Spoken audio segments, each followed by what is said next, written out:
Hey guys, welcome to my channel. We are reading A Dog's Journey by W. Bruce Cameron. We are on chapter 28, guys. Alrighty. Chapter 28. I thought it was hopeless. I went to the door and desperately scratched at it. My nails carved a groove in the wood, but that was all. I was crying, my voice shrill and brittle.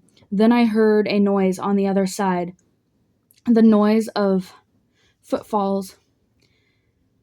I barked and put my nose to the crack at the bottom of the door, and I smelled Miss Warren and a man named Harry, who often carried tools with him, in the hallway. The door opened a crack. "Hello?" Harry called. "C.J. Trent," Miss Warren said. They cautiously pushed into the room. I headed towards the kitchen, looking over my shoulder to make sure that they were following. "Oh my God," Warren said. A few minutes later, some men came and put CJ on a bed and took her away. Miss Warren picked me up while this was happening, petting me and telling me I was a good dog.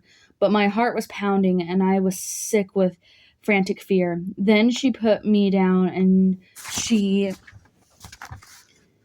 and Harry and everyone left. I was alone in the place.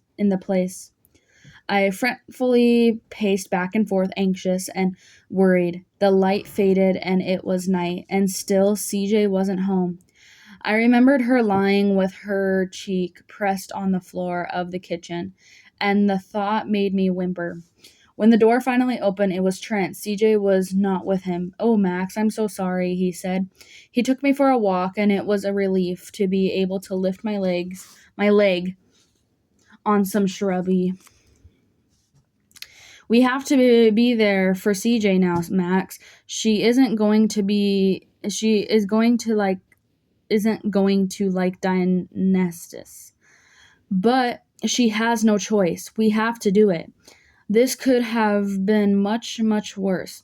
When CJ came home a few days later, she was very tired and went right to bed. I curled up next to her, relieved and yet apprehensive about how sad and frustrated she seemed. From that point forward, CJ and I would take a trip every few days in the back of the car that would pick us up out in front of our building. At first, Trent always went with us. We'd go to the room and lie there quietly while some people fussed over my girl. She always felt weak and ill when she arrived and was exhausted and sad when she got up off the couch. But I realized it was not the fault of the people who were bending over her, not even when they hurt her arm. I didn't growl at them as I might have before. The day after we went to this place was usually a good day for CJ. She felt stronger and happier.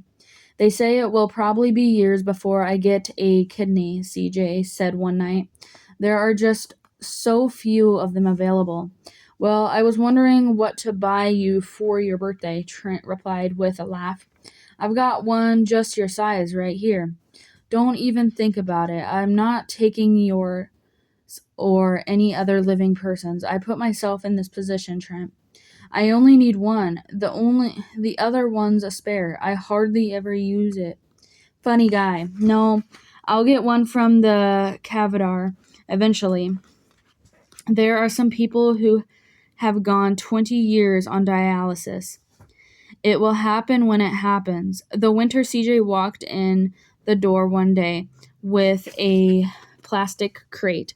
I was astonished when she opened the door and out walked Snickers. I rushed up to the cat, frantically excited to see her, and she arched her back and drew her ears back and hissed at me. So I skittered to a spot. What was wrong with Snickers? She spent the day sniffing around the apartment while I followed her, trying to interest her in a little game of on a toy. She would have nothing to do with me. How How are Miss Mimic's kids doing? Trent asked at dinner. I think they're feeling guilty. They hardly ever visited her, and then one day she was gone, CJ said. I watched Snickers leap silently into the corner and regard the kitchen disdainfully from her perch. What is it? Trent said. I'm just thinking about Gloria. Is that how I'm going to feel? One day she'll be gone and I'll regret I didn't make her more of an effort. Want to go see her? Invite her to come out? Truthfully, I have no idea. Just let me know. You're the best husband in the world, Trent. I'm so lucky. I'm the lucky one? CJ, my whole life, I only really wanted one girl, and now she's my wife. CJ stood and I leaped to my feet, though all she did was jump on Trent's chair with him, pressing her face to his. They started to lean, falling sideways. Okay, be brave now, CJ said as they slid off the chair and landed on the floor laughing.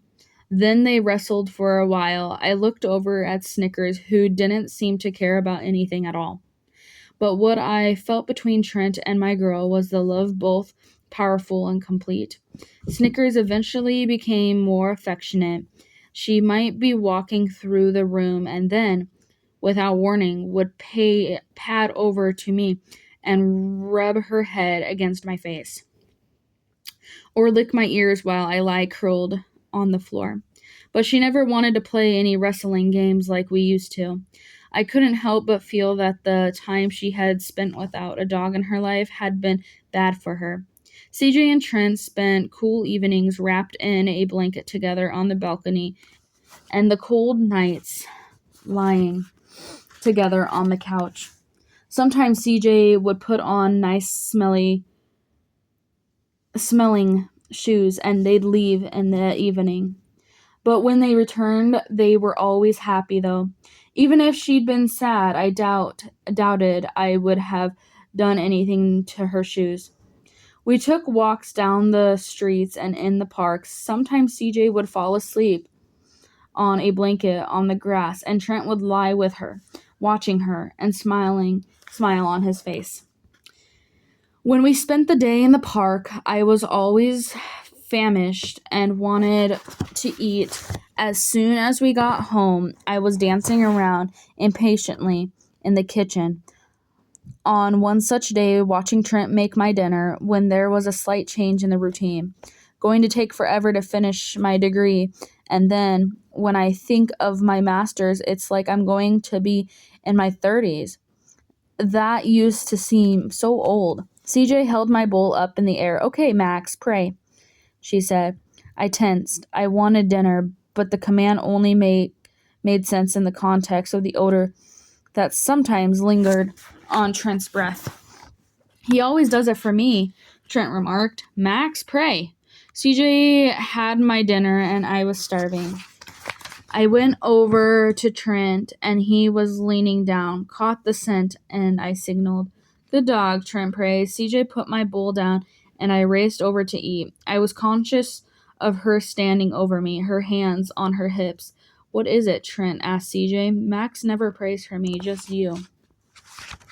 So, I was bolting down my food. I want to try something when he's finished, CJ said. I focused on my eating. When I was done, I licked the bowl. Okay, call him. Max, come here. Trent said. I obediently went over to him and sat. There had been a time when he would call me and always give me a treat when I responded, but sadly, those days has passed for some reason. Now lean down close to him like you're putting the food on the floor, CJ said. What are we doing? Just do it, please. Trent bent down to me. The odor was particularly strong today. Pray, CJ called. I obediently signaled. Oh my God. Is that possible? I snapped my head back and focused on CJ, a jolt of fear that had come off her, and now she had her hand in her mouth. I went to her, nuzzling her, not sure what the treat was. CJ, what's wrong? Why do you look like that? Trent asked. There's something I want you to do for me, CJ replied. What? What is it? I want you to go to the doctor. What? Why? Please, Trent, CJ replied. her voice breaking. "You have to do this for me." Over the next year, Trent became very sick. Many times we would vomit in the bathroom, and it would remind me of how CJ used to throw up on the regular basis, which she did not do anymore. CJ seemed just as upset as Trent vomited as when she used to do it herself, and I always whimpered, anxious for both of them. Trent's mother and father came to visit several times, and his sister Carolina and a man and some children from the wedding showed up as well, from which I concluded that Carolina now had a family. These visits were odd, though, not at all like when everyone gathered at the farm, and that only children seemed happy and ready to laugh and pay attention to a good dog. All of the hair on Trent's head came off, and I could make him laugh by licking his scalp. While he lay in the bed, CJ would laugh too, but there was always an underlining sad expression in her face, a constant anxious worrying. "I don't want this to be my last Christmas with my husband," she said that winter. "It won't be, honey. I promise," Trent replied. I had learned from watching Duke's rambunctious conduct with CJ how not to behave around sick persons, so I concentrated on being calm and comforting, which Trent and CJ both seemed to appreciate very much. It had been my job to keep threats at bay, and I had done that, and now it was my job to try to keep the sadness away, and that required a different set of behaviors. I still went with CJ a few times a week to lie in the couch and let people fuss over her. They all knew me and loved me and petted me and told me that I was a good dog. And I knew it was because I would lie quietly and not jump around the room. When we left the place with the couch, it always seemed to me that my girl wasn't nearly as sick as she had been when we first started going. But I was just a dog, and I could have been wrong. One night, CJ and Trent were cuddled on the couch together, and I was buried and snug between them. Snickers was across the room watching us expressionlessly. I never knew what cats were thinking, or even if they were thinking. "I just want you to know I've got plenty of insurance and investment. You'll be okay," Trent said. "But we're not doing that. You're going to be better. You are getting better," CJ said. She felt angry. "Yes, but just in case, I want you to know it." "It doesn't matter. It's not happening," CJ insisted. There were a few times when Trent would be gone for days at a time, and CJ would mostly be missing as well. Though she always came home and walked me and fed me and always smelt like Trent, so I knew the two of them had been someplace together. One day it was just the two of us, CJ and me, sitting in the grass on the warm sunny day. I'd run around as much as I'd wanted and was now content to sit on my girl's lap. She stroked my head. "You were such a good dog," she told me. Her fingers scratched the itchy part along my spine, and I groaned in pleasure. "I know what you were doing, Max. You weren't saying grace, were you? You were trying to tell us about Trent, trying to say you could smell his cancer. We just didn't understand at first." "Did Molly tell you that? Does she talk to you, Max? Is that how you knew? Is she an angel dog watching over us? Are you an angel dog too?" I liked hearing the name Molly spoke by CJ. I wagged. "We got it in time, Max, because of you. They got it, and it hasn't come back. You saved my husband. I don't know how, but if you talk to Molly, would you tell her thank you for me?" I was pretty disappointed when Trent's hair grew back on his head because my licking his scalp always made him laugh. But things changed. CJ's hair, for example, was no longer than it had ever been, a glorious tint that would fall over me when she bent down, and when Trent bent down, I could no longer detect that metallic odor. When he said pray to me, now I looked at him in frustration, confusion. What did he want?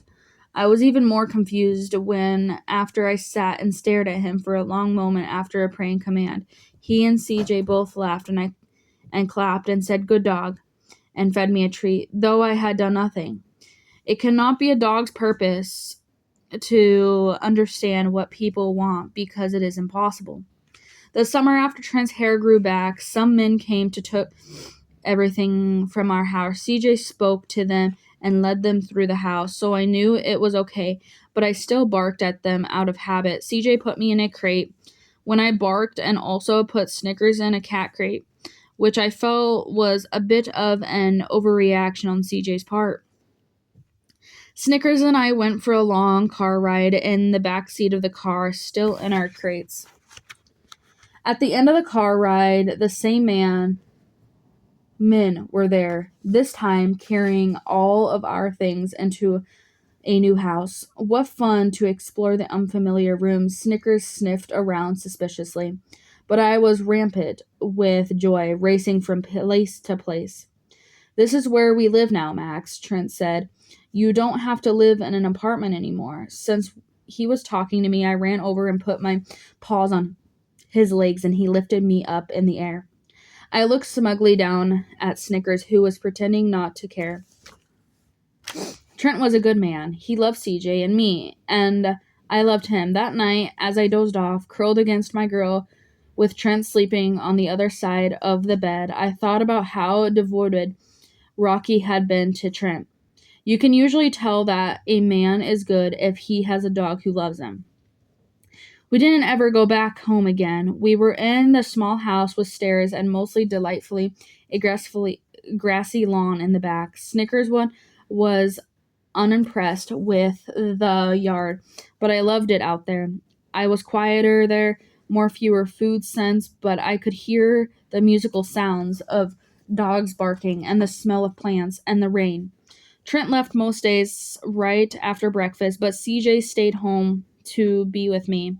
There was a little room she liked to sit in, with a desk and a couch and a soft chairs and a bed for me to lie in. Friends would come over and sit in the different room, one that had a door to the outside. And then CJ and I would go down the hall to bring the friends into CJ's favorite room to talk. I learned never to bark at any of these people, though. I always knew when they were waiting in the other room and would go to the door wagging my tail. Good boy, Max, CJ would say. Sometimes the people would be sad, and I learned that if I jumped up into their lap, a little of the sadness would go away as they petted me and cried. I love that my girl had so many friends who came to visit. I was happy. A year went by and then another. CJ was always a little sick, but gradually she seemed to be improving, getting stronger. We had lived in a new house for a long time when my legs began bothering me in the winter. They were stiff and sore. When I woke up in the morning, slowing me down, our walks outside became as halty and short as they had been when CJ was very sick and pushed a chair in front of her. Snickers was slowing down, too. The two of us often napped on the couch, the opposite ends, getting up in the middle of the day and switch places. You okay, Max? Poor dog. Is the medicine doing you any good? CJ would ask me. I could hear the concern in her voice, and I would wag at my name. My purpose now was to be with my girl when she went to lie on the couch every few days, to snuggle with her and take as many naps as possible. That's what she needed. I did my best to hide my pain from her and Trent. I could feel her sharp concern whenever she could tell that my joints were flaring with a sensation very much like when Beavis tore into my ear and made it bleed. I no longer tore around in the backyard barking with sheer joy. I was too tired. I still felt the joy. I just kept quiet about it. Sometimes I would be lying in the sun when CJ would call me, and I would lift my head, but my legs wouldn't seem to want to move. CJ would come and pick me up and hold me in her lap. I would feel her sadness, so I'd struggle against the weakness that was inevitably me and manage to lift my head and lick her face. Are you having a good day, Max? Are you in much pain? She asked me after a particularly bad spell. When I was barely able to move for several minutes, I think maybe it's time. I've been dreading this moment, but tomorrow I'll take you to see the vet. You won't have to suffer anymore, Max, I promise. I sighed. It felt good to be held by CJ. Her hands, as they stroked me, seemed to smooth away the pain. Trent came out, and I felt him right there, too. His hand petted me. How's he doing? Trent asked. Not good at all. I came out, and I thought he was gone. Such a good dog, Trent murmured, stroking me. You're the best dog, Max. You took care of CJ your whole life. Now it will be my job. You can let go any time you need to. I won't let you down, okay? You did a good job, Max. Oh, Max, CJ whispered. She sounded so sad. Just then, I felt a familiar sensation rising up within me, and a warm of gentle blackness. Something was happening inside me, something swift and surprising. The shearing agony in my joints began to withdraw. Max, CJ said. Her voice sounded far away. I was unable to move or to see them anymore. My last thought, as I felt the rising waters float me away, was that I was glad CJ and Trent still had Snickers to take care of them. Snickers was a good cat. Wow. That is the end of chapter 28, guys. I will see you guys in chapter 29.